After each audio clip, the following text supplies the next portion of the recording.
record. Hello, Seth. Hello, Roderick. Hello. Hello. We are officially live on Facebook, and we are recording this. So I'm going to give Facebook just a minute or two to notify people that we are live. So I'm going to fill the air for a little bit, do a little housekeeping, do my due diligence with that. If you are watching us live right now, I am going to be putting into the comment section how to order Roderick's new book, The Greeks.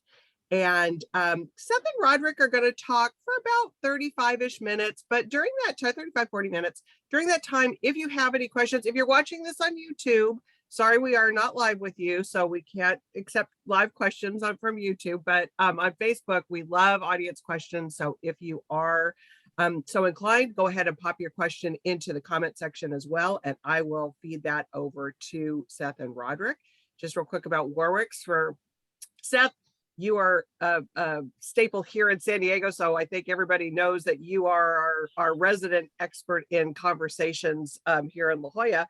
But Roderick's joining us all the way from, you're just outside Canterbury, is that it? Just outside Canterbury in southern England, yes. In England. So we have lots of space in between where we're at, so I'm not sure where everybody's joining us from today.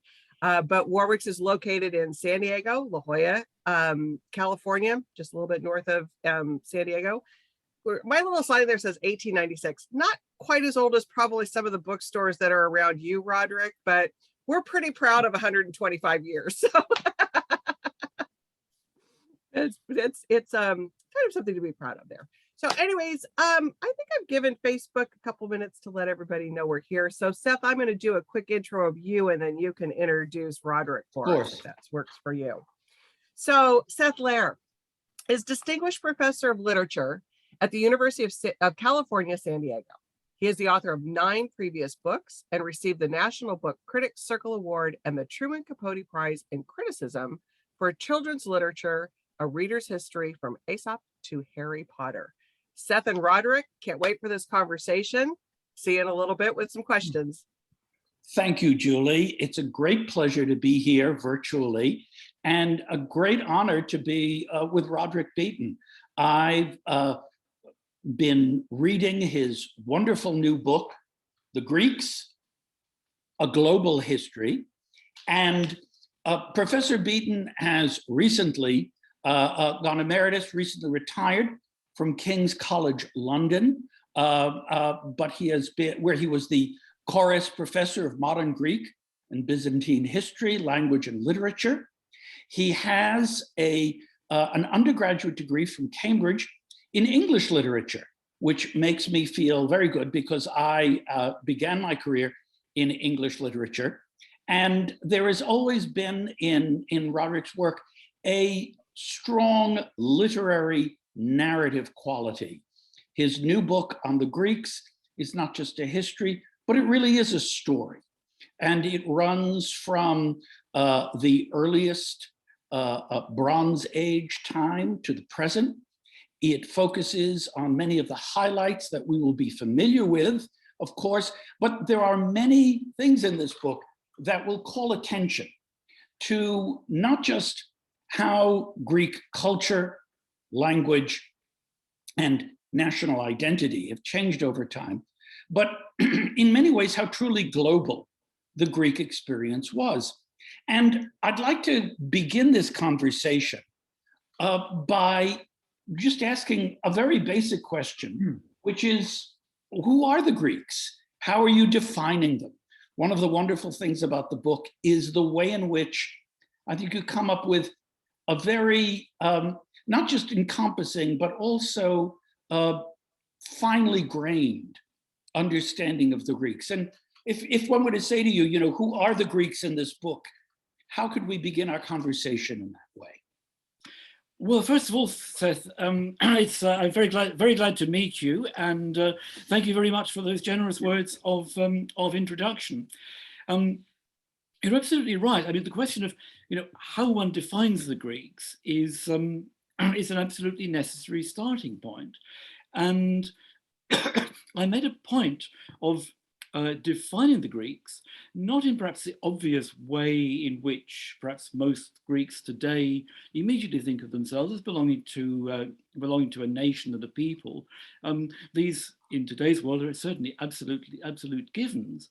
But what fascinates me about the Greeks and the Greek world is how long it's lasted. It's the long story of the Greeks that really fascinates me. And I was, how, particularly not being Greek myself, I have no, as they say in Greek, organic connection with the country or the people. I write about Greeks as an outsider, brought up in Scotland and working in England. I know Greeks very well, but I'm an outsider. So what's the thread that I'm going to pick that I can follow to make a narrative that takes me right through history and brings my readers with me? And the answer, for me, no contest, was the Greek language. Mm-hmm. Because whatever anybody says about the Greeks, or whatever Greek people at any different time have said about themselves, or the names they've used to define themselves, the things they've boasted of or claimed or rejected in others, it's a given that we have written records in the Greek language going back for 3,500 years. So I'm starting with the fact of the language. And then the question that really is implicit right through the whole book, and that I'd be very interested to hear how readers, particularly who don't have a direct connection with Greece to begin with, what readers make of this by the end of the story. How useful is it to think of, a single people, a single nation undergoing various transformations, vicissitudes, and the rest, or groups of people who pass on to one another the torch of a language, a culture, a genetic inheritance, but all the things that people pass on from one generation to the next. But I wanted to leave open the question of how the people who spoke Greek and wrote Greek at different times actually thought about themselves and their place in the world. And what I think I learned from writing this book is the astonishing variety and diversity of Greek identities, plural, that have existed across that long time span. That's really a great insight, because I think that the Greek language had been for so many centuries the language of poetry, of history, of administration, of theology, of so many venues that people, in some sense, must have thought of themselves as participating in Greekness, even if they were growing up in parts of the world that we don't necessarily associate with Greece. I mean, Greek Syria, Greek Ethiopia, Greek Anatolia, in the ancient and medieval worlds.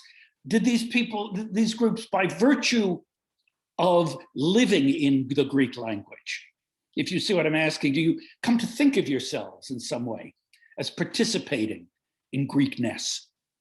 Well, this is the way in which I explain the enormous spread of the Greek language throughout the known world in antiquity, and the extraordinary impact that it's had on many societies and many peoples all over the world ever since.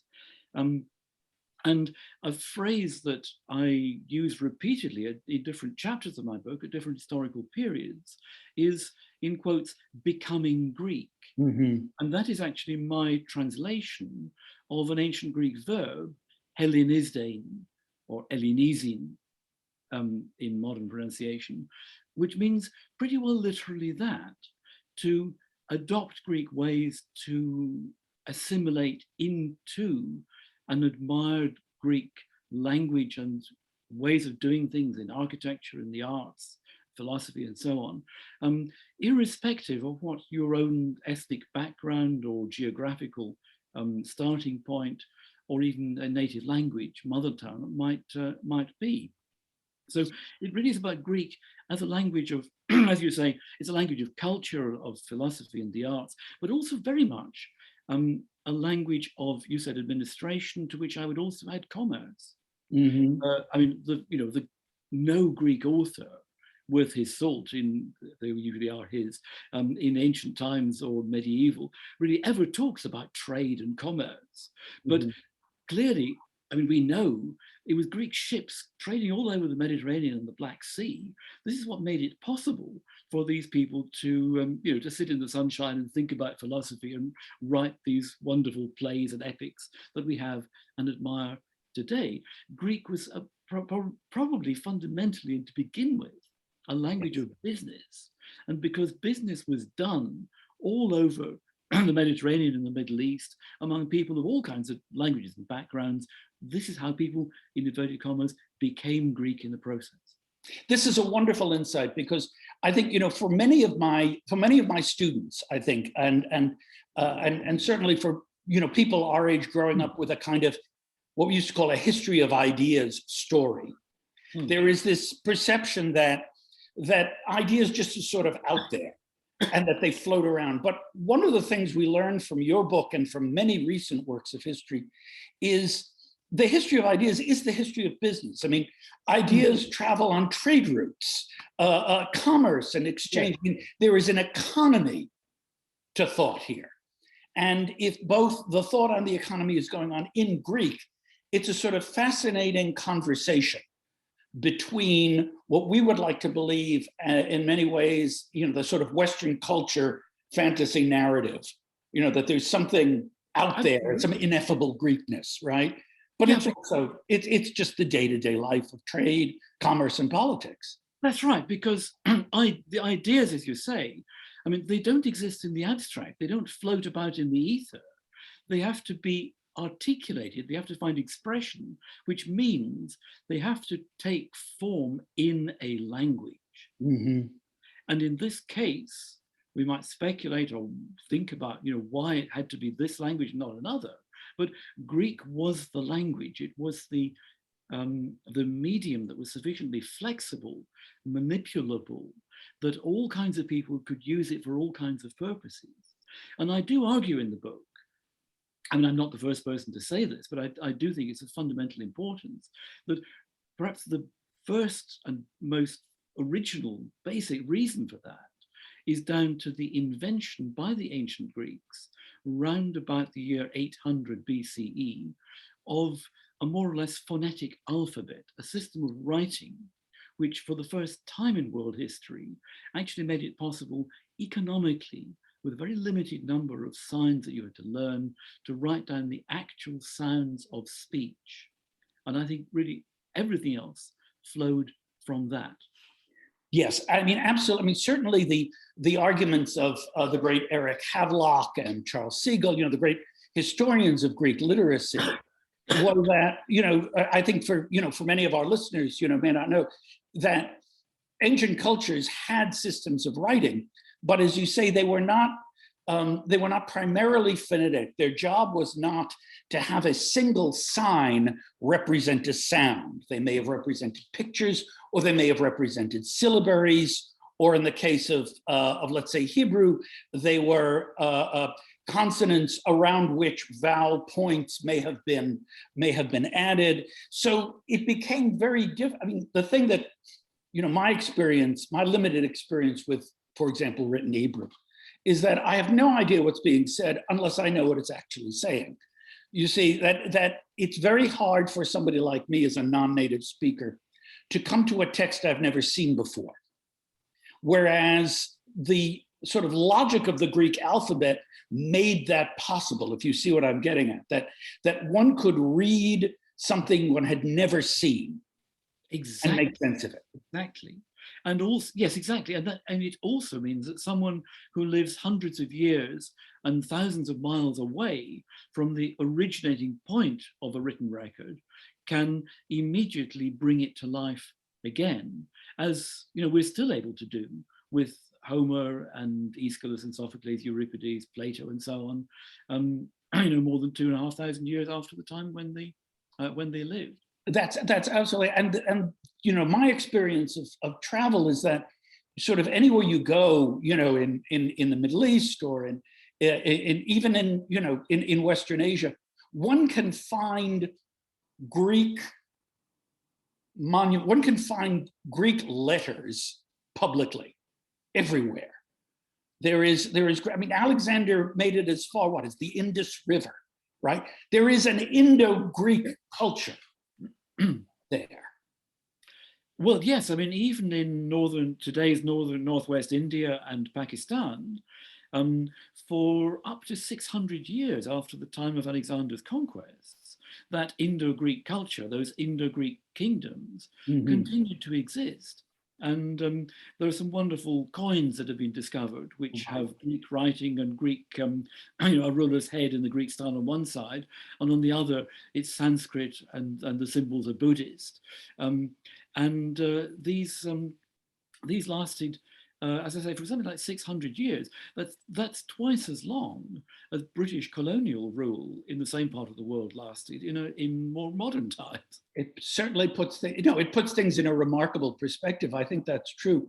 One of the things that I find most challenging is in my own teaching now is, and I hope you understand that there is always a politics to the study of history, is the way in which it's very difficult for me and for many of my colleagues, and maybe you felt this, to present a kind of unvarnished glory of Greece anymore. I mean, what will my students tell me? Well, they had slaves.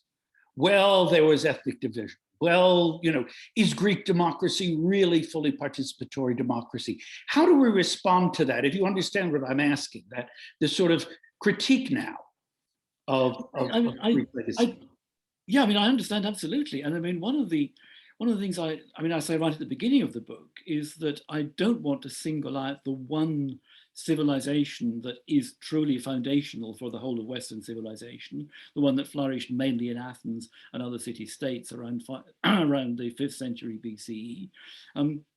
And that in this book, I'm actually following the trail of a whole series of civilizations, from the Mycenaean Bronze Age through the classical period, what we call the Hellenistic civilization that followed Alexander, the Greek version of Roman civilization under the Roman Empire, but it's still very fundamentally Greek, the Christian Byzantine Empire, and then in more modern times, the role of Greeks in multiple ways in the formation of the global civilization of today. So that's one strand of the book. The other, it's a kind of subtext rather than something I highlight, but I'm very happy to talk about it. I don't start off with the assumption, and I certainly don't represent in the book, the Greeks of the classical period as being everything that they have sometimes been cracked up to be, because frankly, I don't believe they were. And let's be honest about that. Since the 18th century, many in the West have, for their own reasons and for very, I'm not deriding those reasons, but for reasons of their own time, their own politics, their own agenda, their own values, they have actually set some ancient Greeks on a pedestal, which is kind of, wholly it's what the Greeks called exopragmatiko. It's sort of outside reality. And the poor old modern Greeks have often had this idealized version of their ancestors, held over them as a stick to beat them with. So, as I say, I don't for a moment want to denigrate or belittle the importance of that foundational civilization. It truly was, but that's not to say that it was perfect.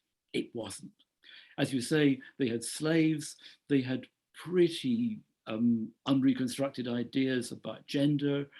They, and I think, this is often downplayed, but I think it's crucial.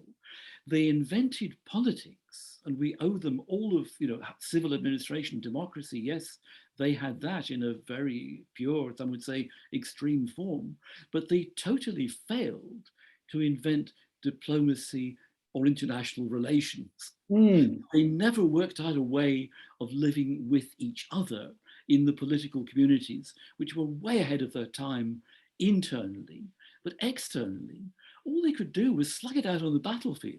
That's it. And they did invent, again, this had a huge impact on us. They did invent a kind of token surrogacy for the battlefield in athletic contests in honor of their gods. They got together at a place called Olympia, and they invented, among so many other things, the Olympic Games and the very idea of athletic contests. That was a kind of surrogate for what they were doing the rest of the time, which was fighting it out on the battlefield. So, yeah, so sport and war are two sides of the same coin, really. Well, if you look at their origin, the origin of sport in ancient Greece, I think it is precisely that. And indeed, I think I make the point in the book that our word athletics comes from an ancient Greek word for conflict. Right. So, and that's yes. There in the words. And that's why so much of classical literature is full of scenes of athletic competition. That, you know, that at the drop of the hat, the epic heroes will, you know, the funeral games in Homer, or, you know, that sort of moment in Virgil's Aeneid when for a whole book, all the guys do is just hang out and, you know, like have like running contests or rowing contests, you know, the sense that part of what is central to the classical Greek world is the idea of competition. Oh, absolutely, competition. And everyone's out to get. Everyone, you have to be. You beggar your neighbor. You have to. I mean, I remember a colleague putting it very well once that, you know, in ancient Greek athletics, it's the opposite of it's taking part that matters. In ancient Greek athletics, there are no prizes for losers. There's no second prize at all. You've got to win or nothing. You're either the best or you're just nobody and you ought to try again.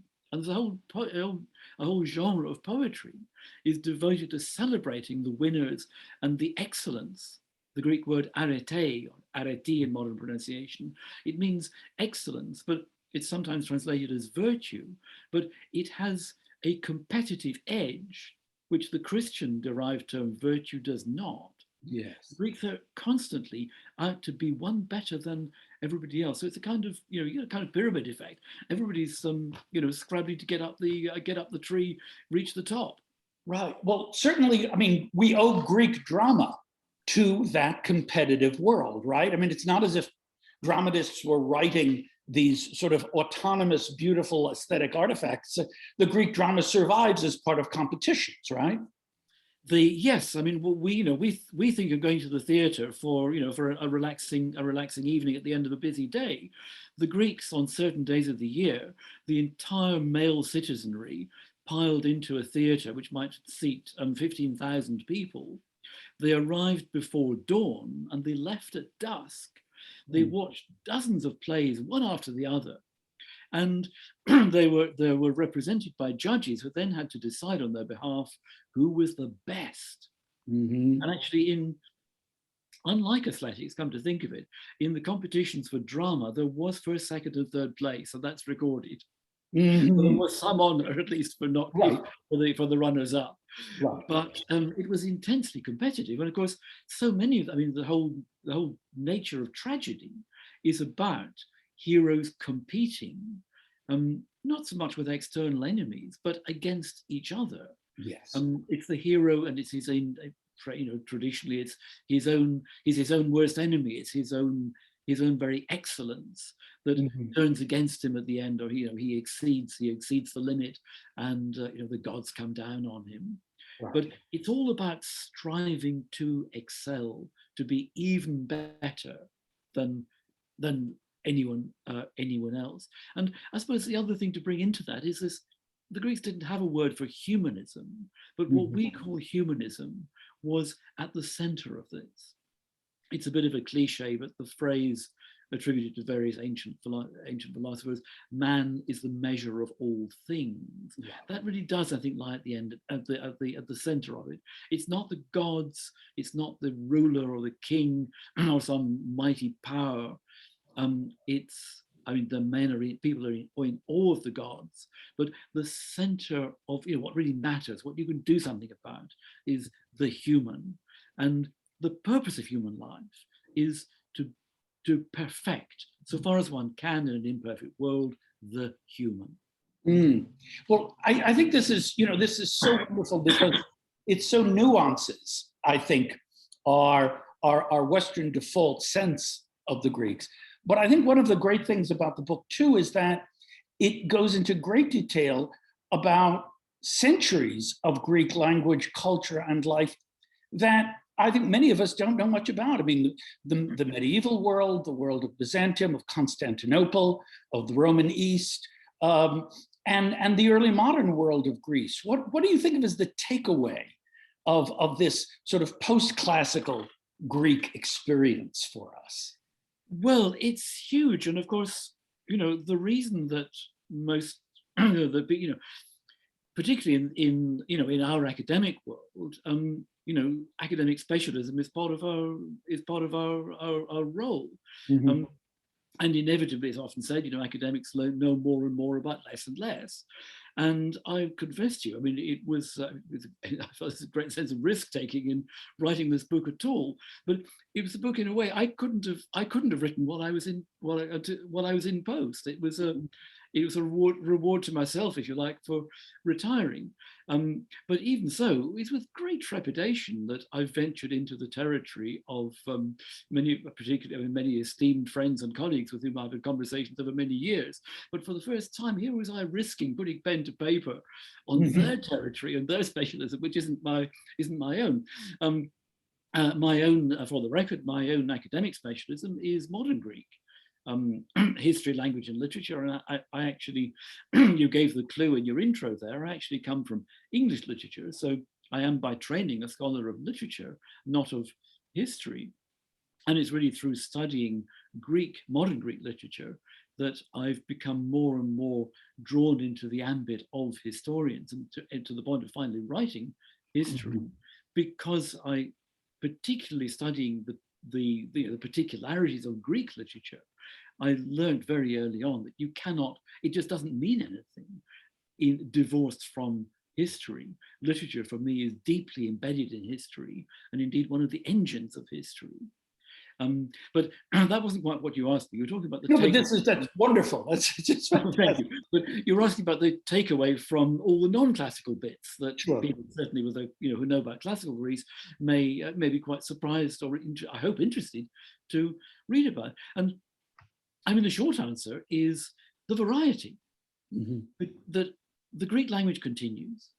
And people who are educated in it, who write it, elites at any rate, are continuing to read the classic authors, to read their predecessors, and to varying degrees to comment on them, to pastiche them, to think about them, to criticize them. So the Greek language creates a continuous tradition which runs right through the time of the Roman Empire, the Byzantine Empire, the Ottoman Empire, when most Greek speakers are subject to an Islamic theocratic empire whose official language is obviously quite different from Greek, into the creation of a modern Greek nation state and the role of Greeks in the modern world. And as I say, the thread that links all these together is the language, the accessibility to later generations, accessibility of the older texts, the inherited ideas, and really just the difference of one to another. The Byzantine Empire is, rather like the Ottoman that succeeded it, it's also theocratic.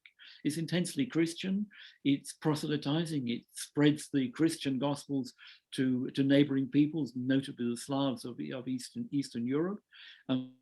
But Christianity spreads all the way through Asia to China, far beyond the boundaries of the Byzantine Empire.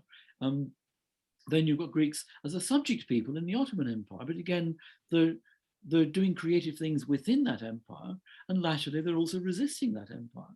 They build a great trading networks, which exactly sprawl across the division between Islam and Christianity in the early modern period.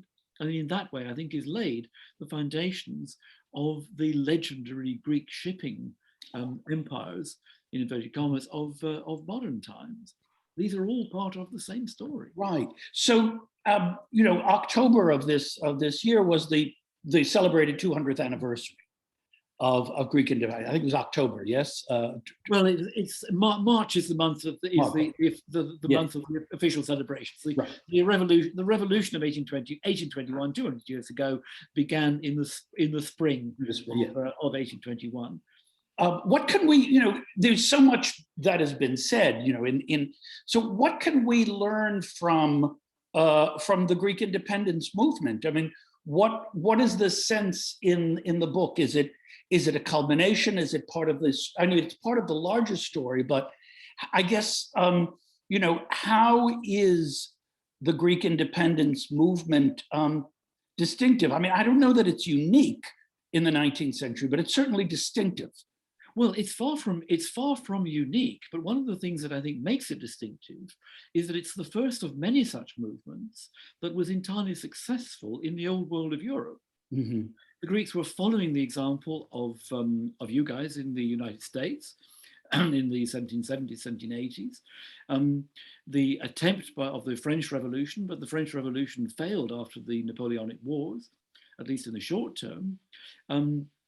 Again, it's in the New World that in the Caribbean and South America, sure, that's great.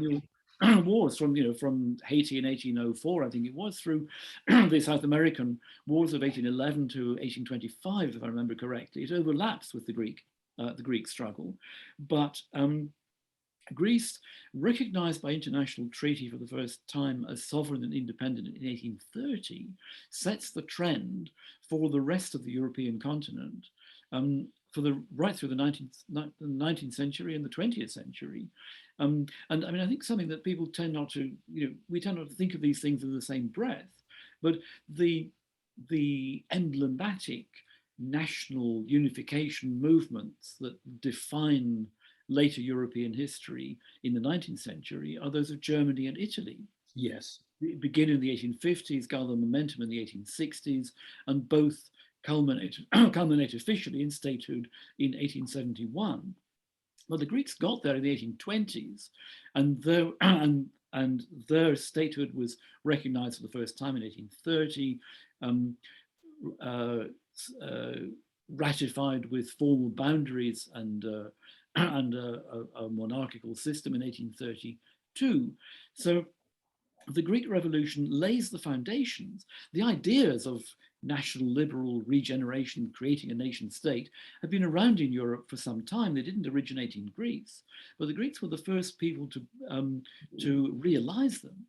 And key to making that possible was the fact that both in Greece, among Greeks, I mean, there was no Greece as a geographical place, but among Greeks in the Ottoman Empire and the diaspora, and throughout Europe and America, in the late 18th century, ancient Greek civilization was being held up as the beacon, the yardstick, the pinnacle of human civilization, to which future Europeans and also Americans at that time, thought ought to set the benchmark for their own.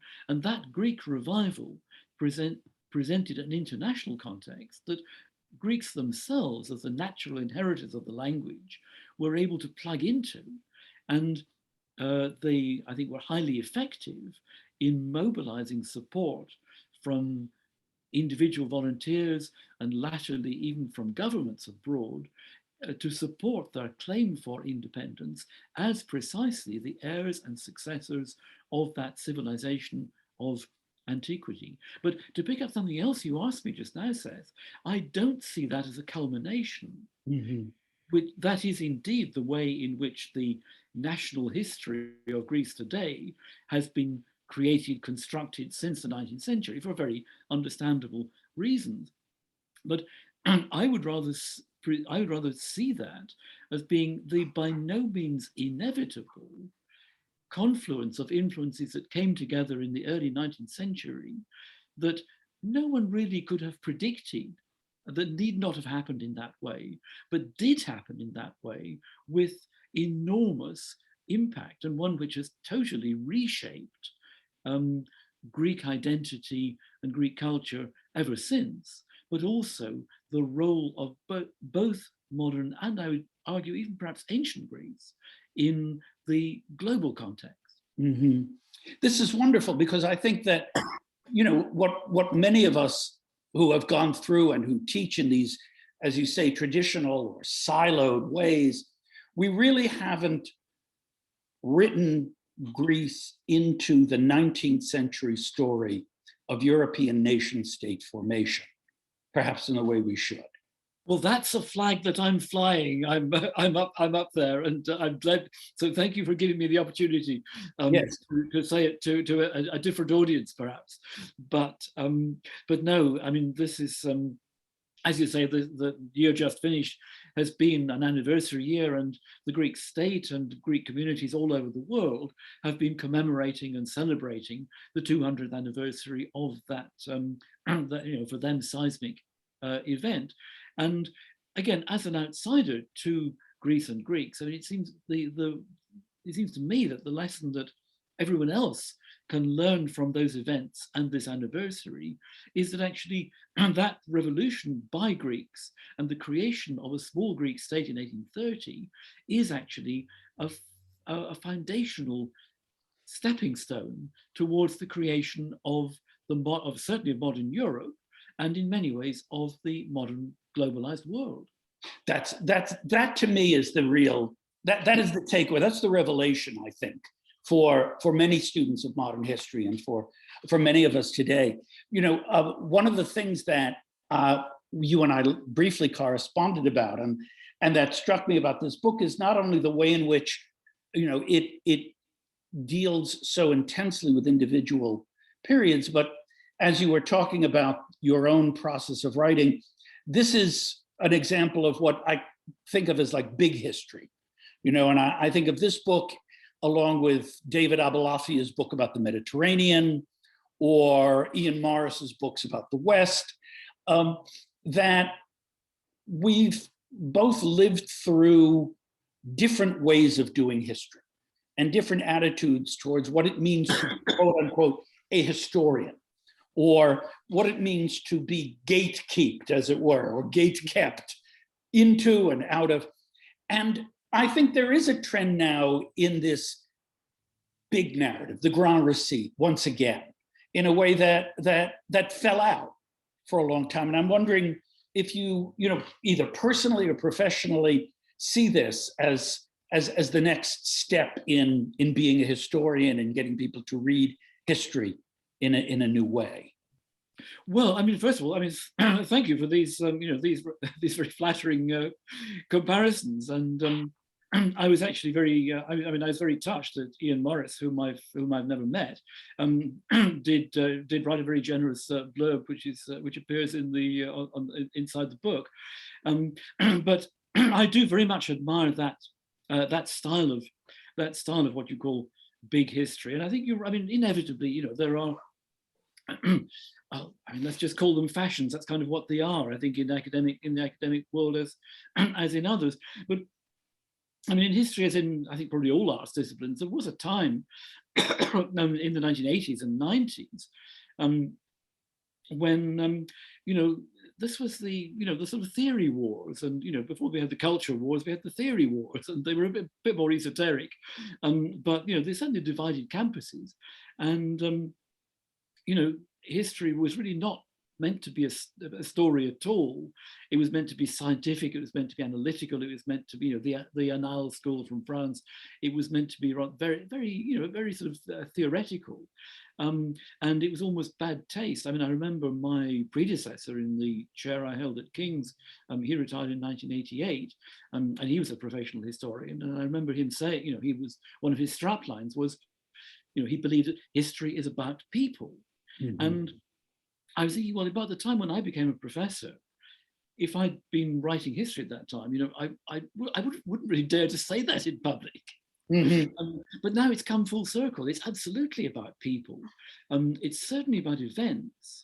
But I mean, maybe the good of this is that the kind of big history, the historians you mentioned, I mean, I think, you know, those are as deeply immersed in, you know, Le Roi Ladurie and the Annales as they are in Toynbee and Droyce and Spengler and the sort of big world historians of the past. Mm-hmm. So it's not exactly full circle either.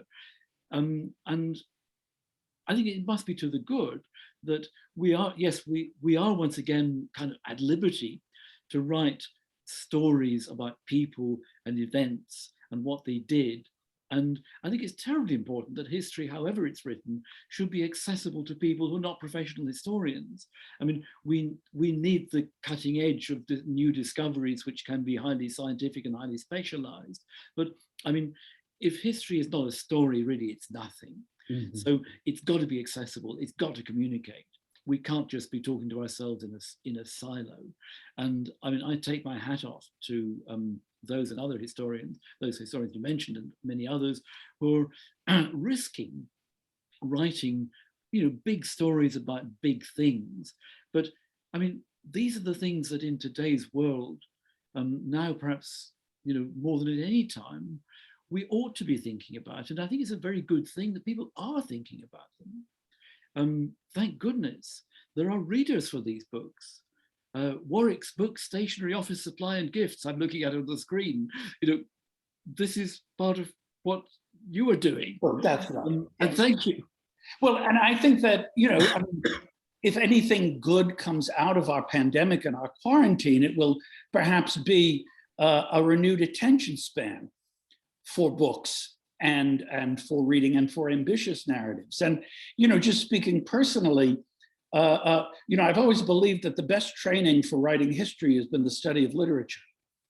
And of course, many of my colleagues in literature feel that the best training for studying literature is the study of history. So I think it's going both ways now. But I just want to sort of wrap up our conversation a little bit. And we've covered so many different things. I think, the most important thing is not just to share the range and experience of the book, but because we're sponsored by Warwick's, which has done a great deal for literary and cultural life here in the San Diego area. I guess what I'm saying is, the kind of question that I would like to end with is, let's imagine somebody walks into the store or goes to the website and just comes upon your book. What do you want that kind of reader to get out of this book? Why do you want that reader to read your book? Well, I mean, ideally, in a way, that reader is someone who knows little or nothing about the Greeks. A lot of the reviews and a lot of the very positive response I've had from friends and critics has been from insiders, who people who are already, I mean, it's a big tent, but, I've, in my professional life, I've always really been speaking to people inside the same tent. This book, I'm really aiming outside that. Mm-hmm. If you don't know about Greece, or you've heard of Greece, or you go to Greece for your holidays, you've read some books, heavens, I don't want to sound patronizing, but I'm talking to someone who simply isn't coming from the specialist knowledge and fascination that I've had for a lifetime. You see a book and it says on the cover, "The Greeks, a Global History," and you think, I wonder what that's about. Mm-hmm. And you open it and you read maybe the preface, and you read that I'm not talking only about one civilization, but a series of civilizations. And also you pick on that word that appears on about page 2, I think it must be. It's a book about identity. It's a story about identities. Because mm-hmm. the story of the Greek language enables us to see how people just like ourselves, living in very different circumstances and places from ourselves, have identified themselves in relation to their predecessors, their ancestors, and adapted themselves, have reinvented themselves. And you were talking about takeaways earlier. If you like, take away from the whole book, think about our own identities, and maybe some of the fixed, or the sort of the silos again, the sort of battle lines that are drawn up. Identity, how much we saw we set by identity. Look at the long time span. People can change their identities. They can adapt. It's a constant dialogue between people, living people, and their surroundings, and with other people who speak different languages at different times. It's a give and take. And the Greeks are an example of we can study, we can read the story of how that happens. So it doesn't matter if we have a stake in Greece and the Greeks, we can all learn something from their story. That is wonderful. I think that's a terrific selling point and a terrific wrap up for this conversation. Now, we will be hopefully getting some questions coming in on our chat and thing. I do have one question coming in here, and my friend Kylie Murray, who has been graciously Facebooking in from the UK as well. And she says, so, you know, this is a question I'm sure you get all the time, but she asks it, who's your favorite? who is your favorite? Your favorite author, your favorite period? Who is the one? And I would put it to say, you've produced an enormous book. Surely there's a moment or a figure or a thing in this book that's an object of true love and affection. Well, the trouble, yes, but the trouble is there are so many. There are so many, yes. Yeah, I mean, but you put me on the spot, and I mean, I'll give you an answer. Let's try Herodotus. Okay. Mm-hmm. Because, I mean, it's not a new idea, but as I hope I've shown in the book, he is a great storyteller. He's a raconteur. He spins a yarn. He puts himself into it. He wants to entertain, but he also wants to understand. He asks questions about causes and effects. In effect, he invented history. Mm-hmm. And he invented a spec. I mean, we've always been taught, you know, Herodotus and Thucydides sort of divide up the way of doing this in these ways. And you think you have a kind of are you doing a Herodotean history here? Have we learned from Herodotus? Well, no, hang on. I mean, it was flattering. I mean, it's very flattering to be compared to some of my peers active at the moment. Herodotus. I mean, I was saying we shouldn't set the ancient Greeks on a pedestal. So here am I doing it. But I think part of what I'm getting at is this: there's a great deal of history that's written that is, and this does speak to a couple of chats that actually I've gotten personally here on my message board. There's very little that's invented in this book. That is, you know, very often we will read histories where it was sort of like, he must have been thinking that, or the sort of Thucydidean model where, you know, you get the speeches that could have happened or should have happened, but, you know, maybe didn't happen. And that's a, you know, or the way in which I have a friend who just wrote a biography of Milton. And there's whole stretches of this biography which are sort of imagined conversations between Milton and other people, which, you know, are perfectly reasonable and rational, but there's a sense of the job of the historian or the biographer is to dramatize through invention in that way. And what I'm trying to get at is that your book, there's very little of that in your book, if you see the distinction I'm trying to make. I do, and I hadn't quite thought of that. I mean, because I have written biography, and some years ago I wrote a book about Lord Byron. Mm-hmm. And one reviewer, who's also a good friend, did actually mildly take me to task for speculating or putting myself in, you know, in the mind of Byron and thinking, well, he must have that, you know, that sort of trope he must have, or surely he did. And it is also true that some biographers overdo that. It depends on the kind of book. In this case, there is simply, I mean, there is just there's so much straight fact out there, mm-hmm. including, I mean, as facts, I include many of those, for example, speeches reported, probably invented by Herodotus and Thucydides. Several of which actually I quote. So I'm not inventing anything, but I'm talking about a lot of people who did invent things, and really, I hope, talking up their inventions, mm-hmm. and indeed also showing up to some extent the extent to which they are inventions. Because all this stuff, I mean, everything in history it's not given. It's what people did, it's what people thought, it's what people said, and none of it. I mean, another phrase, something I'm always very fond of saying, nothing in history is inevitable until it happens. This is a really good point. You know, we're not getting questions on the chat, but I personally am getting questions actually on my Facebook Messenger from friends of mine who are online. And you know, the obvious question that's coming in is, So you present yourself as something of an outsider, or something as of a literature person who's trained in literature, literary biography, English literature. What brings you, or what brought you to the Greeks in this way? Well, I started out, I started out with the Greeks at an impressionable age. I was, I've told the story before, but I was 13 when I first went to Greece as a tourist, as a simple, impressionable tourist.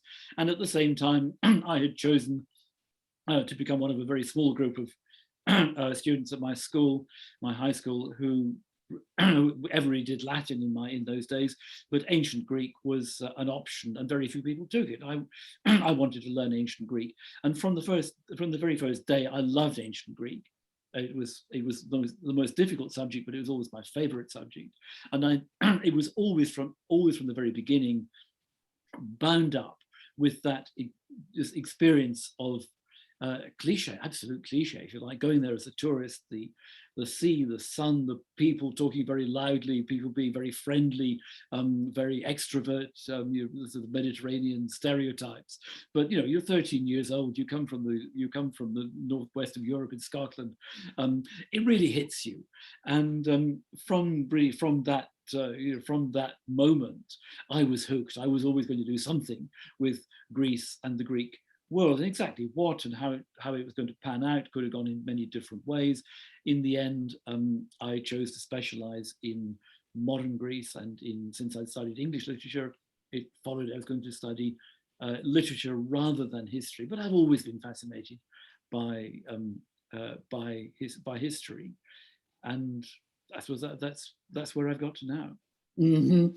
I think as we wrap up, as someone who's not only written on Byron but on Seferis and contemporary Greek, and I've spent some time talking with the American poet A.E. Stallings, who I'm sure you. Oh yes, I do know. I know her. Yes, and she's done an enormous amount in sort of popular venues, not just as a translator and a scholar and a poet, but to really give us a sense of where the Greek literary imagination is now.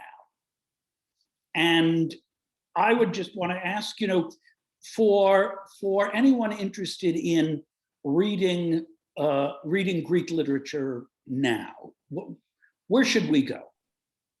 There's a book published by Penguin called Austerity Measures, and it's an anthology of contemporary Greek poetry written during the years of the financial and social crisis of the 2010s. It's edited by another colleague and good friend of mine, Karen Van Dyke, who's a professor of modern Greek at Columbia in New York. And that's it's very sensitive. It's parallel text. You've got the Greek originals with translations by many different hands, and that's, I think, a rather wonderful window into the poetic imagination of Greeks today. That is wonderful, Ronnie. We're short on time here, but this has been a fantastic conversation. I'm going to ask Julie to come back in and wrap things up logistically, but I think anyone who's watched this or who will see it will learn an enormous amount, not only about what your book is about, but really about the way in which what we've talked about has so much relevance to our work today. Julie? I couldn't agree. This was such a fascinating conversation. I usually don't read nonfiction, but I'm going to go grab this book. Oh, please, yes, I would be delighted to do that. Here it is again. With you. Now, Roddy, is this the American cover? This is the unique. That is the American cover. It has a very different cover in the UK. But and I mean, can I also say to people listening out there, I just wish I could be with you, and I wish I could be in with Julie and Seth in Warwick's bookshop, because at the end of an occasion like this, it's always a great pleasure when people come up to you with the copies of the book. And I love signing books for people, just meeting them. So I'd like to have that chat with you. Think of this as being the next best thing I can do. A little scribble virtual signature in your copy of the book. But I hope those who do know the book or who buy the book, I do hope you'll enjoy it and have enjoyed this conversation. I've really enjoyed taking part, and thank you, Seth, for your marvelous questions and your generous words, and thank you, Julie, for being so enthusiastic about it too, and for introducing. Fantastic. This was an excellent conversation, and your invitation to come to Warwick's anytime is there. I think this would be a wonderful thing for the community. So if you're ever in the Southern California area, please stop by, and we will create a conversation in the store, Seth, with you as well. Seth, Thank always you. wonderful having you. Always a Roderick, it was pleasure, meeting and you. it's always great to sell books, to contribute to reading culture, and to the study of the present and the past. With that, Thank you. Great. Cheers. I really Good night. appreciate this. Thank you. Bye, everybody. Thank you. So much. Thank you.